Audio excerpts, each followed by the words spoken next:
Section 4.3, Solving Linear Equations in One Variable. Continuing on with page 9, I want to go ahead and show you how we can use our graphing calculator to help us solve some equations. And I'm going to start this off by looking at a problem where there's a graph provided already. So they want us to use the graph of y equals negative 1/2 x plus 1, which is shown down here to the right, to solve the equation negative 1/2 x plus 1 equals 2.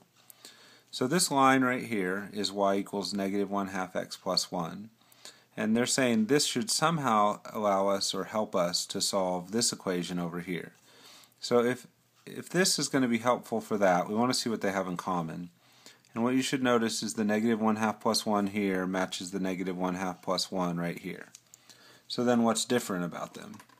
Well, on the opposite side from this expression here we have a 2. And in this expression we have a y. So if this is going to be helpful, what we want to notice is that this equation that they're asking us to solve is just this equation of the line with a 2 plugged in for the y. So essentially what they're telling me is that on this graph I want to look at the part where y is equal to 2. So I go onto this grid, I go up 2 units, that's y equals 2, and then I see where is that on the graph. So from that height I go across till I hit the line, that's right here, and then I drop down to the x-axis to say what x value is that, and it looks like x equals negative 2 is where that occurs.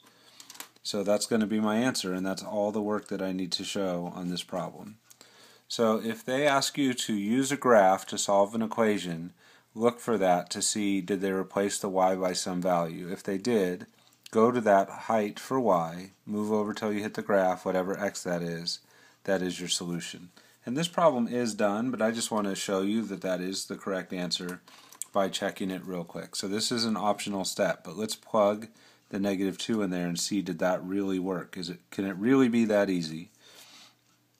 So if that really is the solution, then when I plug that negative 2 in place of the x, these two sides should be equal to each other. So right now I'm wondering if that's really the case. When you go over here to simplify, the two 2's would cancel each other out, and then we still have a negative and a negative, which would make this a positive 1, and then I have another plus 1, and I'm wondering is that 2? And yes, 1 plus 1 is 2. So that really checks out, and that method does in fact seem to work. So now let me show you how that can be helpful to us when there is no graph provided, but we still have our graphing calculator around. So they want us to use the intersect feature on the graphing calculator to solve 5/2 w minus 5/3 equals 10/3. So what I'm going to do is I'm going to enter two functions into the calculator to graph. One of them, which I'll call y1, would be the left side of my equation. 5/2 w, but I'm going to put an x, minus 5/3. I'm putting an x because this is the way it's going to look on the graphing calculator. And then my other function that I'm going to put in is the right-hand side, which is 10/3. So somehow, graphing the left side and graphing the right side of this original, I'm claiming is going to be helpful to solving the equation. So let's bring in the calculator, enter those in, and see how that is in fact helpful. So I'm going to turn it on, got some other stuff here, so I'm going to exit out of that. Go to the y equals menu, I have some equations there, so I'll hit clear and get rid of those.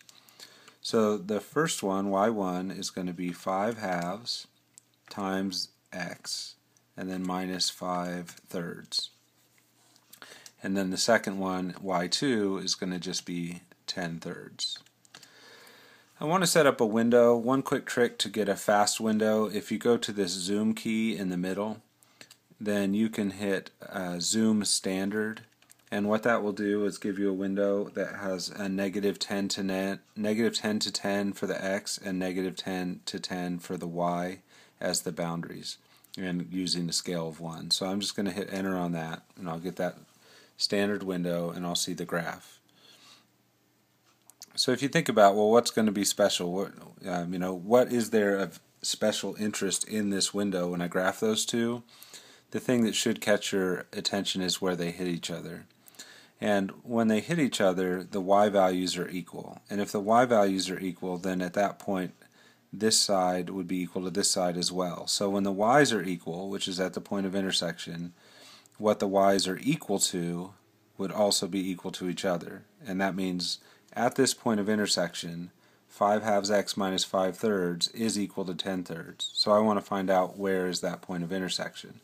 Well, there's a feature on the calculator that will do that for us, and it's the intersect feature. And the intersect feature is under this menu where it says calc.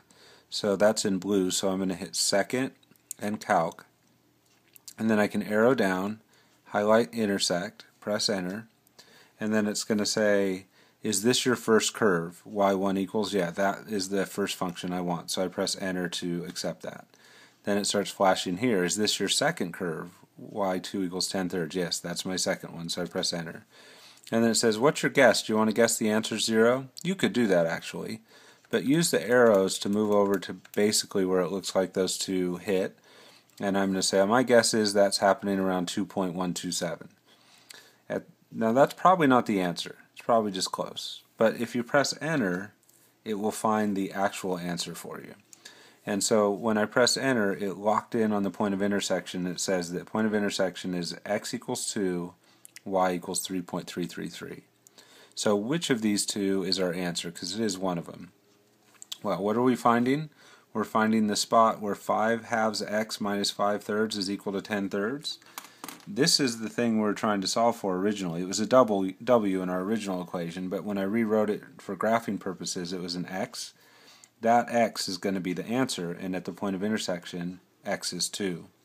So when you use the intersection feature to graph the left and the right hand sides, the y values is just going to be the height at which they're equal, but the x value will be the solution to the equation. So since that's 2, move the calculator out of the way, and we're going to say the solution to this equation is x equals 2, but wait a minute, x wasn't really the variable, so putting those two ideas together, if for this set of equations it was x equals 2, then what I really want is w equals 2.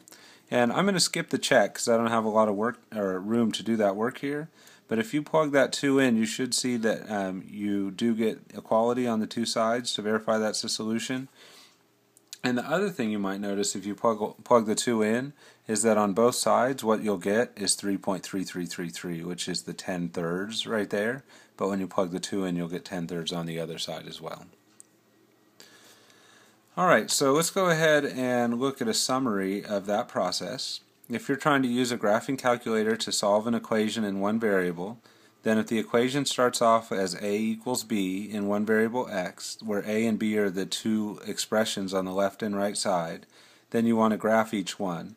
This is the way they list it in the book, but to make it match the calculator better, I'd say what you want to do is y1 equals the left-hand side, and y2 equals the right-hand side.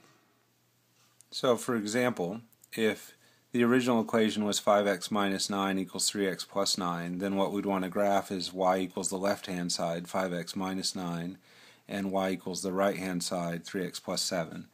And again, in the graphing calculator, that would be a y1 and a y2 would be the way that would look in the y equals menu. And then find the intersection points, and just a reminder of what you're doing on the calculator there. To find that intersection, you're choosing the calc menu.